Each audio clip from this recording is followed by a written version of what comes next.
Hello guys, welcome to my channel. তো এটা হলো বিশ্বকর্মা পুজো টু মহালয়া ব্লগ।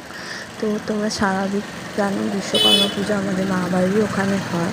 তো আমি রেডি হয়ে মামাবাড়ির ওখানে চলে যাই। মামার গাড়ি ফার্স্টে একা গেছিলাম, তো মামাবাড়ি অবধি, তারপর মামার গাড়ি করে মাঠে যাই। গিয়ে পুজো তখন শেষের পর্যায়ে, মানে তখন অঞ্জলি চলছিল, তো তাই বলে বেশি ক্লিপ নিতে পারিনি। এটা হলো ঠাকুর, এবারে মাঠেই হয়েছিল পুজো। তো তারপরে ডাইরেক্ট আমরা মহালয়ার দিন চলে আসি। আমরা মহালয়ার দিন শ্রীভূমি গেছিলাম ঠাকুর দেখতে। জাস্ট ভিড়টা দেখো, মহালয়ার দিনকেই এরকম ভিড়, তাহলে বুঝতে পারছো কতটা ভিড় হতে পারে। তো আমরা সেদিনকে আর ভিতরে ঢুকতে পারিনি, কারণ কি আমরা সেদিনকে খুব তাড়াতাড়ি চলে গেছিলাম, তাই বলে আর ভিতরে ঢুকতে পারিনি।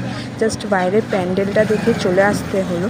তো যদি ভিডিওটা ভালো লাগে, লাইক, কমেন্ট, শেয়ার আর সাবস্ক্রাইব করতে ভুলবে না। আর কেমন ভিডিও চাও সেটাও কমেন্ট করে জানাতে ভুলবেন। আজকের জন্য এইটুকুই। তো চলো, টাটা।